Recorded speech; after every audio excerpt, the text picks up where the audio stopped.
Let's explainer. Most of us will spend our entire lives working 40, 50, maybe even 60 hours a week just trying to earn money. But honestly, how often do we actually stop and ask, what is money, really? How does it actually work behind the scenes? Well, today we are on a mission to peel back the layers of our financial world and decode the exact mechanics that govern wealth creation. So get ready, because what we're going to uncover today has the power to completely shift how you look at your own finances. Let's start with a massive, frankly shocking statistic: 90%. Historical and economic trends show us that an estimated 90% of people ultimately fail to achieve financial freedom. They end up living paycheck to paycheck, struggling to retire, or just constantly feeling stressed out about their financial future. And the crazy part? It's not for a lack of hard work. It's because they're playing a game without actually knowing the rules. Okay, let's dive into this. To make sure you don't fall into that 90%, here is our exact roadmap. First, we'll cover the history of money. Second, how banks create money. Third, money versus currency. Fourth, real versus digital gold. And finally, we'll wrap up with the psychology of wealth.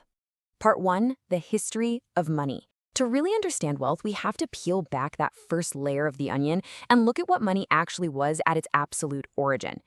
It all started with the intense friction of the barter system. You have cows, I have wheat, we try to make a deal. To solve how incredibly inefficient that was, society moved to precious metals, specifically gold and silver. Why? Because they were durable, you could divide them up, and everyone wanted them.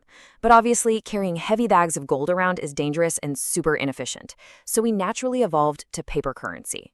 Now, originally, this paper was just a convenient receipt proving you had actual gold sitting safely in a vault.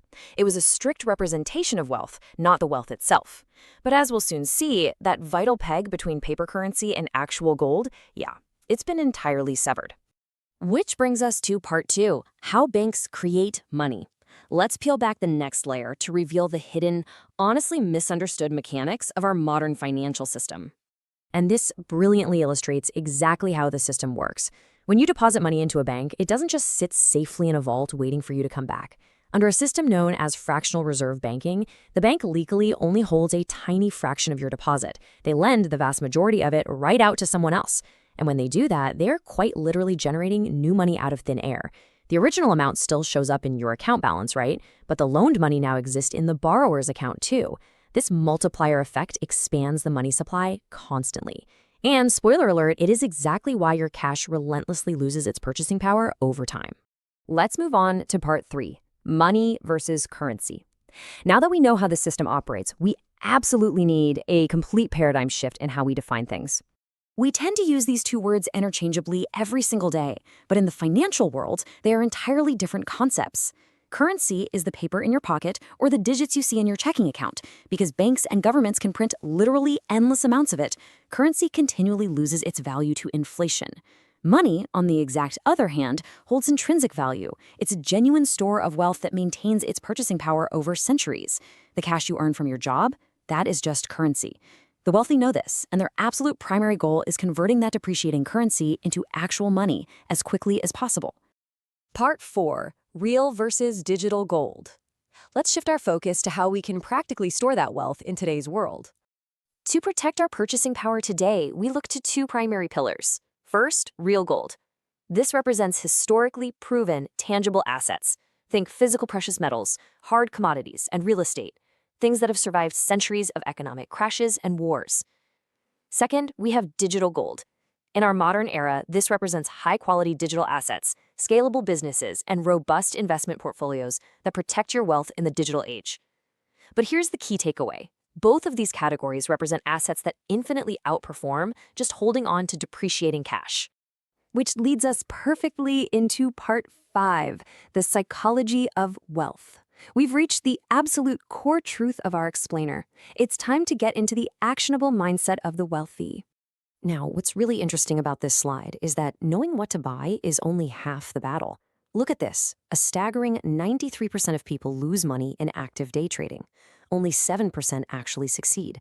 Active short-term trading is largely a psychological trap. It preys entirely on human greed and the fear of missing out. Chasing quick, easy riches without a solid long-term foundation, it will almost always wipe you out in the face of market volatility. True wealth requires breaking free from that gambler's mindset and fully adopting an investor's mindset. And the absolute best antidote to the gambler's mindset is right here, the undeniable power of compounding. Just look at this massive growth. A starting investment of 1 lakh, which is a standard metric representing 100,000, can grow exponentially into 50 lakh over time. It starts out slow, sure, but as your returns begin to generate their own returns, the growth simply explodes upwards. It's the exact secret used by legendary investors. I mean, Warren Buffett accumulated over 90% of his net worth after his 65th birthday, literally just by letting compounding do the heavy lifting for decades. True wealth is built in decades through this silent, unstoppable force. So the crucial point is this. Here is your playbook. First, avoid holding excess cash. Remember, it's just a currency designed to lose value. Second, consistently invest that currency into appreciating assets, whether that's real estate, index funds, or your own business. Third, get out of your own way and let compounding work for you over the long haul. And above all, you absolutely must choose to think differently than that 90%. You have to entirely reject the desire for instant gratification in favor of long-term discipline. Which leaves you with one critical, totally provocative question to answer today. Are you holding currency that loses value, or are you building assets that compound? Because every single day, your choices place you either in that 90% who struggle or the small percentage who truly succeed. Take a hard look at your financial habits, apply these hidden mechanics, and start building real, lasting wealth. Thank you so much for joining me for this explainer, and I'll catch you next time.